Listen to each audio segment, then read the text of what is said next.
vidéo concernant la prise en main et l'utilisation du Map 3D.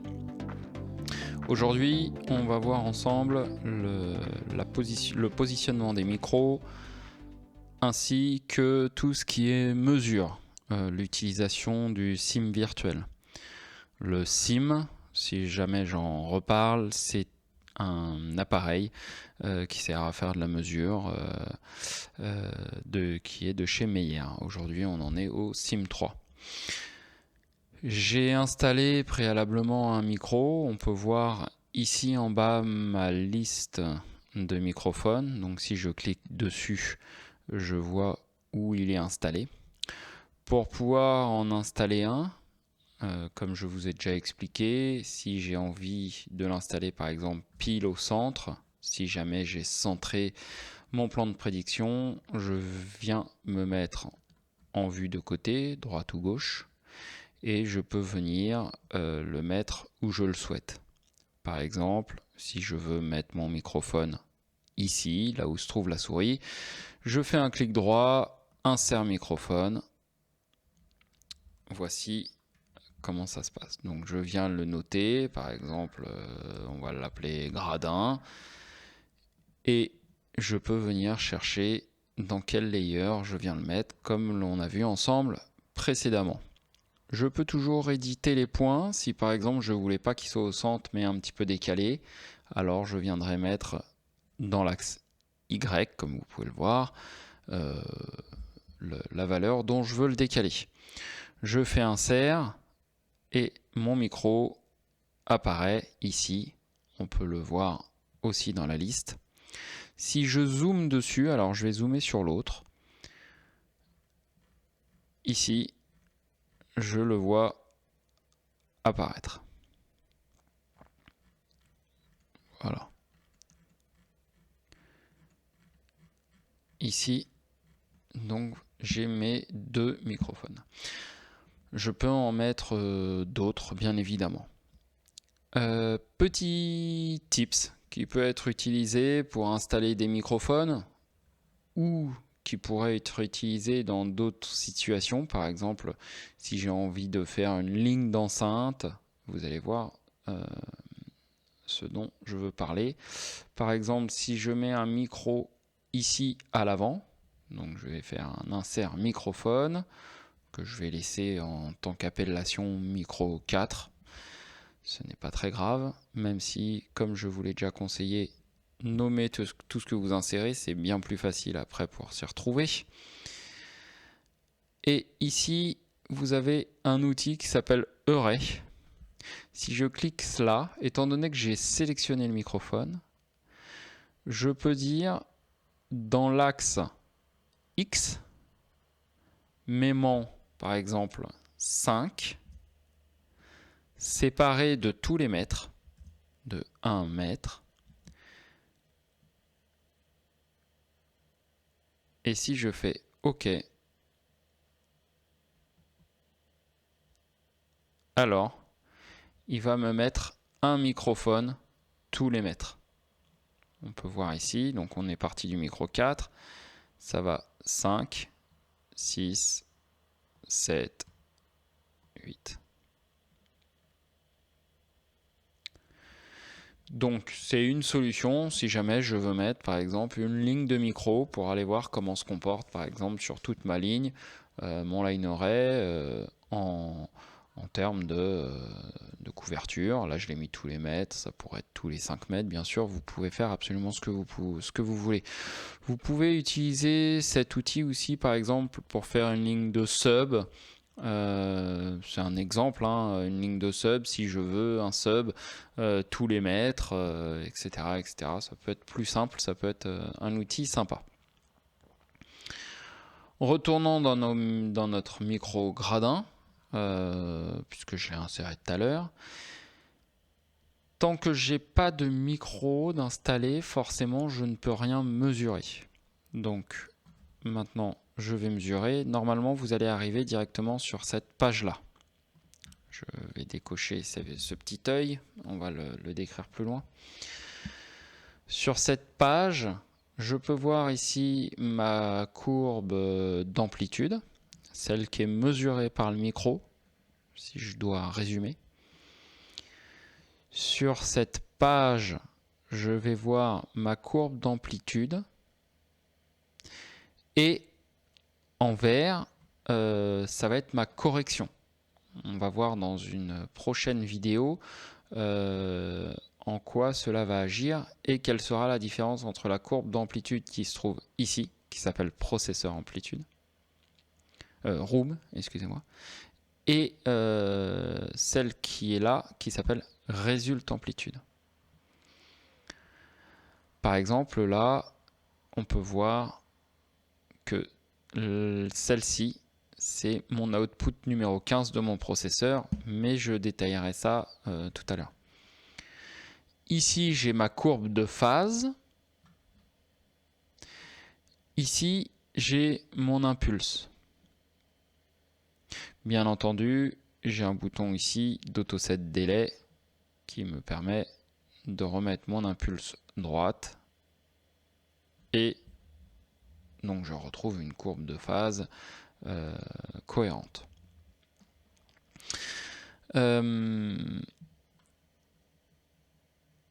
Si je dois détailler cette fenêtre, donc ici je vais au niveau de mon processeur amplitude travailler sur mon Galaxy numéro 1 puisque je peux mettre plusieurs Galaxy. Là je n'en ai qu'un seul. La sortie 15 de ce Galaxy, j'utilise le micro gradin. Si je clique là, je peux aller chercher mes autres micros. J'ai un smoothing 1/6 d'octave. Je pourrais ne pas en avoir ou je pourrais utiliser 1/3 d'octave. Ici, c'est ma fenêtre temporelle. Si jamais je travaille sur des grandes distances. Et ce bouton sert à inverser ou pas mon processeur. On verra tout à l'heure quelle est l'utilité d'avoir cette inversion lorsque je parlerai de tout ce qui est correction et que je commencerai à aller plus en profondeur, on va dire, sur le Galaxy. Mais en gros, par exemple là, si je suis sur ma sortie 15, donc sortie 15, si je viens ici mettre un paramétrique que j'invente complètement, donc je vais faire quelque chose de complètement aberrant, hein, exprès. Donc vous avez vu, j'ai mis moins 18 dB sur ma sortie numéro 15. Alors ici, le fait que cela soit inversé, alors cette courbe va partir vers le haut. Ok.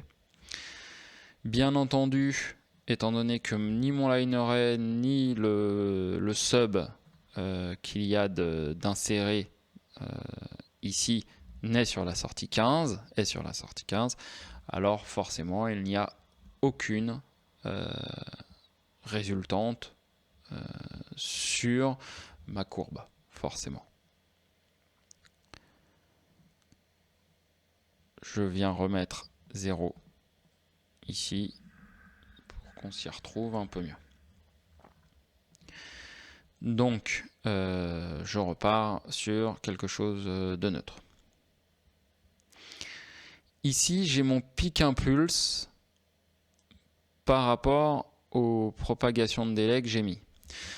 C'est-à-dire que tout à l'heure, ce pic était environ ici, hein, à 108,7. Alors, qu'est-ce que prend en compte la différence entre le temps 0 et le temps à 108,77?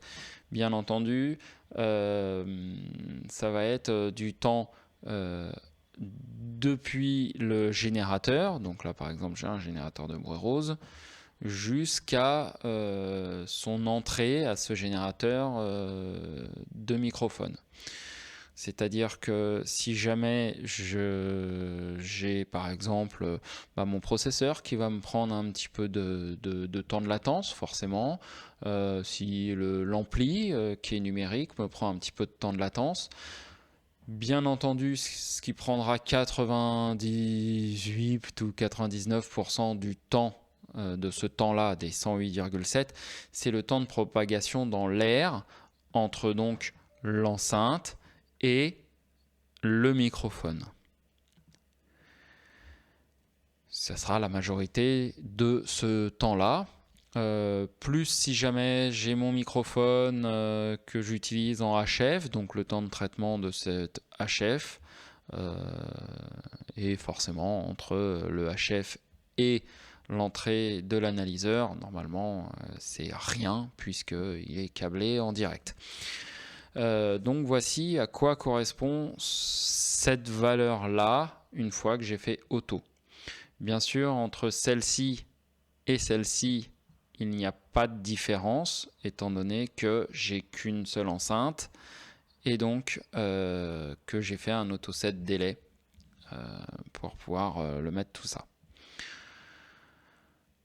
Il nous rappelle que l'on travaille, parce qu'on l'a décidé, à une température de 20 degrés, à une altimétrie qui correspond à celle-ci, et à une humidité qui est celle-là. Si jamais je veux la changer, je peux me rendre dans File,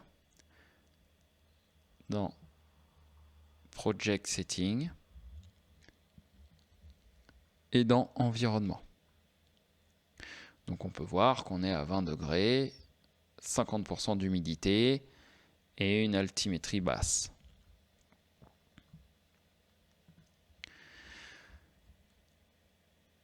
Je peux évidemment faire des sauvegardes, comme on l'a vu tout à l'heure au moment sur une précédente vidéo, au moment du calage entre la tête et le sub. Donc si je fais ici Store, je peux venir storer ma trace. Par exemple, je décide non pas d'utiliser le nom par défaut, store trace 3, mais d'utiliser par exemple la dénomination de all, vu qu'il y a et la tête et le sub, de faire sauvegarder.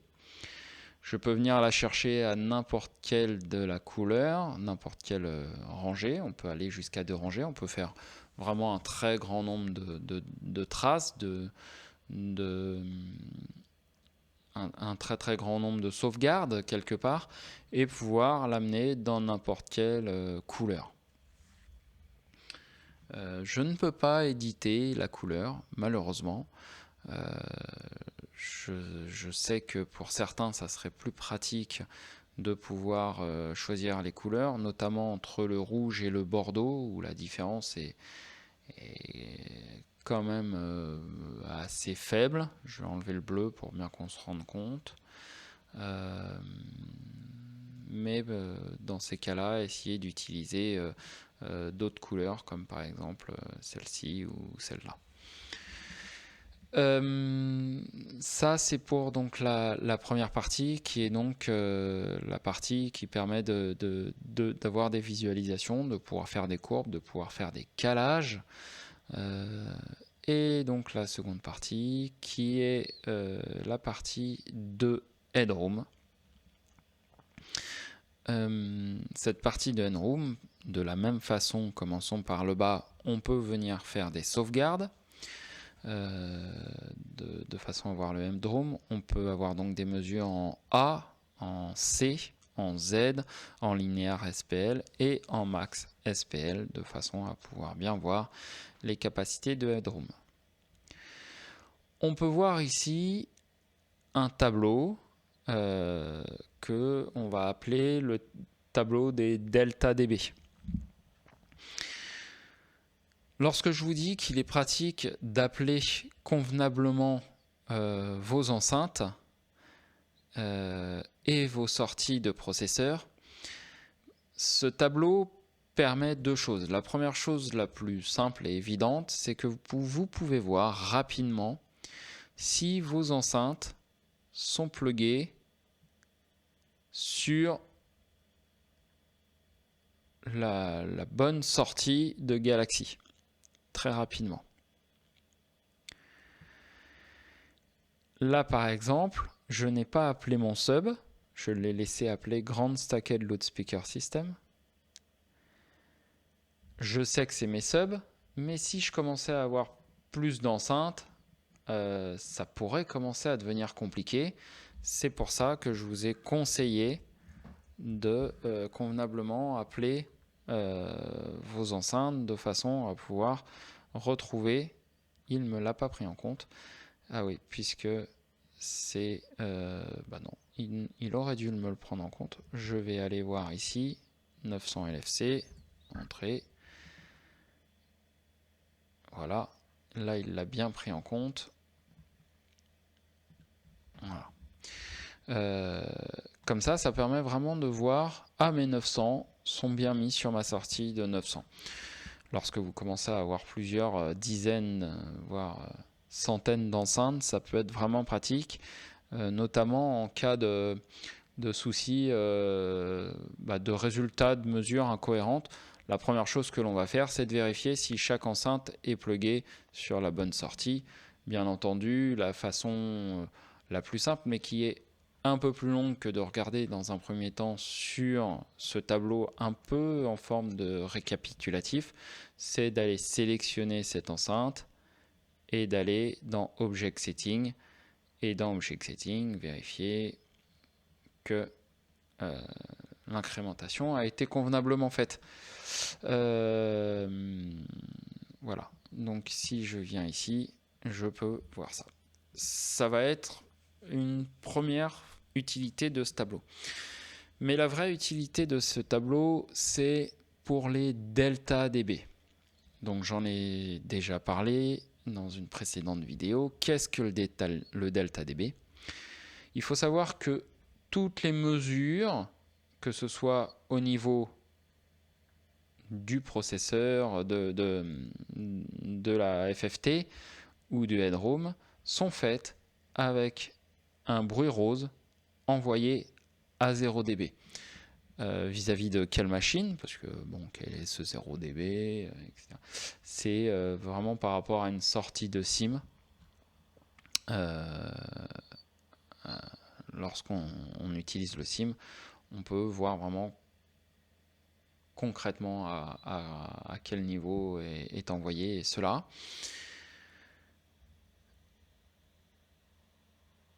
Et donc, chaque enceinte va avoir une sensibilité d'entrée un petit peu différente.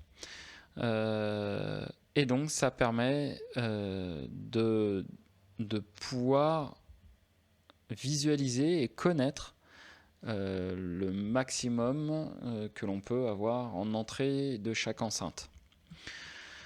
À quoi va servir le fait d'avoir cette visualisation? À plein de choses, mais l'une des choses les plus logiques, ça va être si j'utilise plusieurs enceintes, parce que si j'utilise toutes les mêmes enceintes, on va dire que la logique est un peu autre. Mais si j'utilise plusieurs enceintes, par exemple, si je mets ici un délai, on va le faire. Mettons un délai. Insert loudspeaker system. Je vais installer une enceinte seule. Je vais utiliser une Ultra X40, pourquoi pas. Je vais utiliser un output channel 15. J'ai bien fait de remettre mon processeur à 0. Je vais le mettre dans le layer 8. Et je vais faire OK. Vous vous souvenez la différence entre Apply et OK. Apply, il m'insère mon enceinte sans fermer la fenêtre. Je ne sais pas si j'ai assez bougé. Voilà, mon enceinte est insérée. Si j'avais fait OK, il aurait fait exactement la même chose, mais le tout en fermant la fenêtre. Je vais appeler mon layer 8 délai.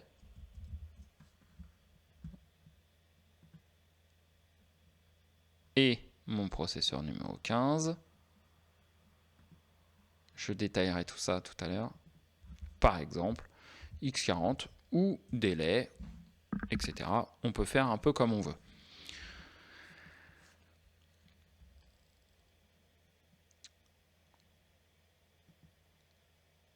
Si je veux caler ce délai, d'accord, vous comprendrez les delta dB tout à l'heure.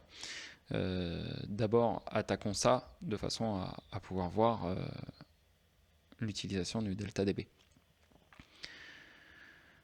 Alors, je vais faire, pour caler en temps, de façon temporelle, je vais faire la différence entre 108,77 moins 29,09.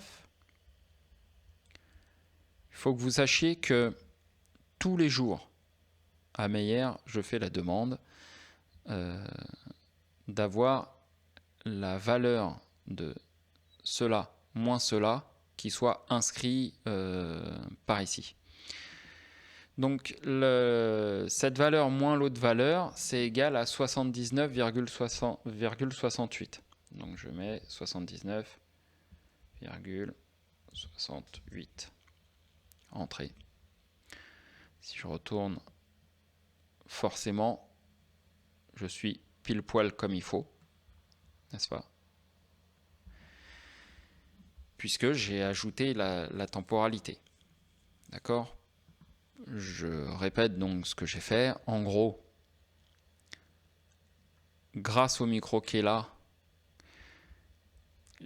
entre le micro qui est là plutôt, la sortie de mon générateur qui passe dans ces enceintes, le son va à mon micro retourne dans mon analyseur, il y a un temps entre tout ça, dans cette boucle, de 108 millisecondes. Virgule. Voilà.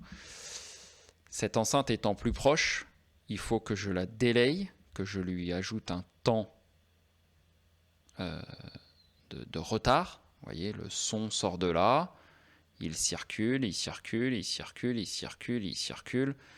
Voilà, il faut arrêter l'enceinte et dès que le son de ces enceintes-là arrive là, alors le son de celle-là, poum, part. Et comme ça, c'est en phase. Alors, je vais lui ajouter donc 79,68 millisecondes. Mon étape d'après est de faire jouer que cette enceinte. Donc là, il n'y a que cette enceinte-là qui jouait parce qu'elle était sélectionnée. Une autre façon de faire jouer que cette enceinte, vous vous souvenez peut-être si vous avez regardé les vidéos précédentes, c'est de couper celle-ci et de faire jouer que celle-là. Pour plus de facilité, maintenant je vais juste sélectionner celle-là. Je la fais jouer. Excusez-moi. Je reviens ici. J'ai donc un résultat que je vais sauvegarder. Je vais l'appeler Léopard. Je la sauvegarde. Je la rappelle. Allez. La voilà. On est d'accord, si je retourne dans Live Trace, c'est bien celle-là. Et maintenant, je vais faire jouer que cette enceinte.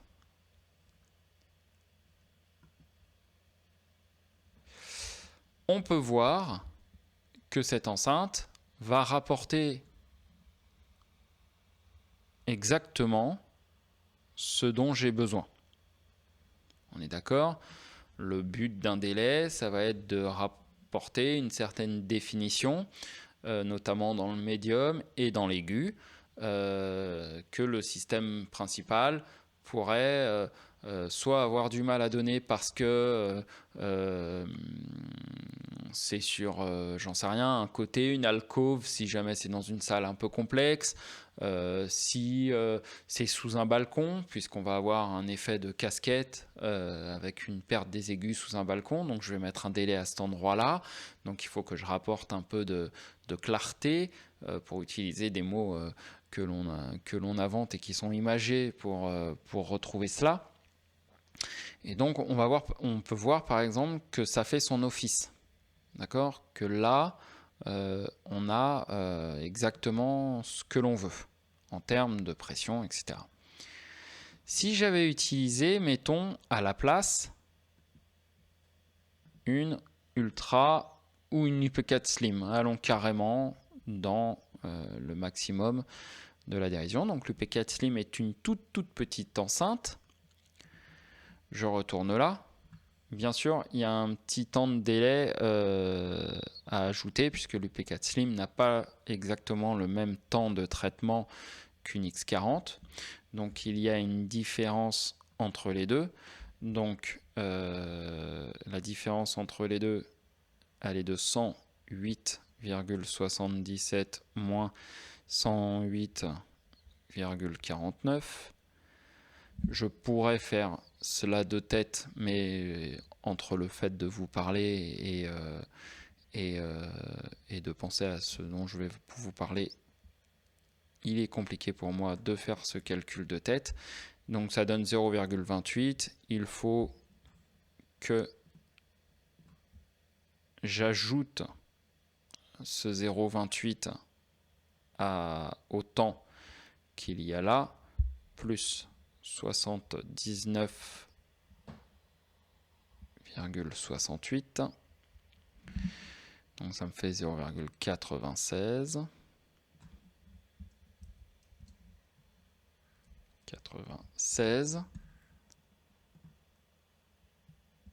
Voilà, je suis bien dans la même temporalité. Maintenant, vous pouvez voir donc que l'enceinte est vraiment en dessous du Léopard. Elle ne va rien rajouter quelque part en termes de son, puisqu'elle sera, je ne sais pas, ça a l'air d'être dans les presque 15 dB moins fort à cet endroit-là, donc autant vous dire, on ne l'entendra pas du tout. En plus de ça, je peux voir que mon delta dB étant dans le rouge, à 0 dB, je suis déjà trop fort là-dedans. Donc, ce que je peux faire, c'est 2,9.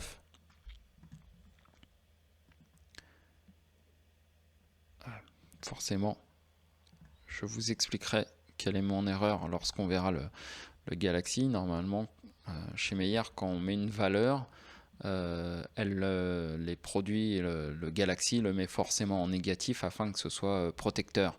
Si vraiment je veux du positif, il faut que je fasse la démarche de mettre plus. Là, par habitude, j'ai mis 2,9 et il m'a fait une valeur additive. Donc là, en delta dB, je suis à 0, donc je suis à fond de mon enceinte. Et on peut voir que je ne vais rien du tout apporter et au contraire, je serai vraiment trop faible. Donc, grâce à ça, je sais, grâce au delta dB, que mon enceinte étant à fond, elle ne m'apporte pas ce dont j'ai besoin, alors mon enceinte est trop petite. Il faut que je passe à la taille d'au-dessus. À l'opposé, imaginons, j'ai eu de la chance peut-être tout à l'heure en mettant la X40. Imaginons maintenant, je mets une UPQ1D. Donc pareil, je vais régler mon délai. Bon, c'est pas là-dessus qu'on travaille tout de suite, donc on va laisser ça comme ça, d'accord, si vous le voulez bien. On peut voir que j'apporte beaucoup de son. On peut voir que j'ai un delta dB de 4,6. Alors j'avais déjà fait moins 2,9, mais je fais un delta dB de 1,7. Donc pour faire jouer mon enceinte à fond, je peux dire, je rajoute 1,7 de gain. Là, on peut voir que mon delta dB est à 0. Et je vais vraiment apporter beaucoup de son.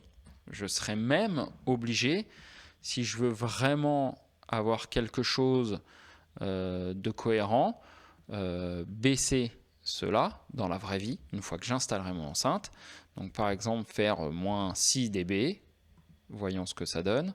Voilà, je vais apporter juste ce qu'il faut en aigu. Et on peut être amené à se dire, lorsqu'on voit j'ai un delta dB à moins 7,7, on peut être amené à se dire, ah, cette enceinte est peut-être trop grosse pour le travail que j'ai à effectuer. Vous voyez, ça nous permet de dimensionner notre système. Autant on peut vite voir que ça sera trop petit, autant on peut vite voir que ça sera trop gros. Bien entendu, chose que je n'ai pas faite, mais parce que j'avais vraiment besoin de vous montrer d'abord ce détail, si je désélectionne tout et que je fais jouer tout le monde en même temps, alors ne regardez pas la résultante étant donné que j'ai pas calé la phase. Mais mon léopard est à un delta dB de moins 6,9 pour aller à fond. Donc une fois que j'ai fait mon réglage comme j'ai fait tout à l'heure, avec mon moins 7,7 pour avoir quelque chose de cohérent, je peux remonter tout le monde ici de 6,9 dB. Voilà. Je fais un changement de fenêtre pour que ça fasse un rafraîchissement. Alors on peut voir que mon UPQ sera à moins 0,8. Ce qui fait que peut-être qu'en termes de délai, ça serait peut-être plutôt cette enceinte-là qui correspondrait. Mais ça permet de sizer. Là, certaines personnes, notamment lors de prestations, de design qui doivent être faits par exemple non pas avec tout le catalogue Meyer comme sur une installation fixe qui se prévoit longtemps en avance, mais plutôt avec ce que j'ai dans le camion. Vous pouvez me dire oui mais bon si moi là j'ai qu'une X40 qui va être peut-être un peu léger pour ce shoot là, comment est-ce que je fais, etc. Bon, vous pouvez aussi savoir que bon bah je vais devoir faire ça, mais sauf que je serai jamais à fond sur mon léopard, jamais. Par exemple sur un discours, par exemple ici, bon bah voilà, un discours, on va peut-être pas envoyer, vous voyez, en termes de pression, on va peut-être pas envoyer le discours à 100 dB, vous voyez. Donc vous savez très bien que votre léopard il jouera pas à fond, et donc que vous pouvez déjà prévoir que par rapport à son maximum il va jouer à moins 10 dB, j'invente bien sûr, et donc une enceinte plus petite conviendrait peut-être bien mieux, que ce soit en termes de dispo, que ce soit en termes d'impact visuel, que ce soit en termes de plein de raisons que l'on pourrait imaginer. Donc cela nous permet quand même de valider la taille des enceintes les unes par rapport aux autres, de façon à être le plus précis possible. Dans le cas où vous n'avez pas le choix dans vos enceintes, vous avez ces enceintes-là dans votre camion, c'est comme ça et pas autrement, ou une personne aurait mieux fait d'un peu plus travailler ses delta dB et vous a mis une enceinte un peu léger et que vous allez devoir composer avec ça, ça vous permet aussi de voir quel est le maillon faible quelque part de votre système, celui qui va limiter en premier, l'enceinte à laquelle vous devrez faire particulièrement attention, et donc la zone un petit peu particulière où il va falloir checker ce qui se passe. Donc voici pour les delta dB. Je pense que j'ai à peu près fait le tour de la mesure dans le sim. Si vous avez des questions, n'hésitez pas à tout simplement les poser en commentaire ou à m'écrire. Vous pourrez facilement avoir mon contact chez Best Audio. Donc moi c'est Mathieu. Si vous avez besoin de plus amples explications, et voilà. N'oubliez pas de vous connecter sur notre Facebook, à vous enregistrer de façon à pouvoir voir les prochaines formations, que ce soit sur le Map 3D ou d'autres produits. Et je vous dis à très bientôt.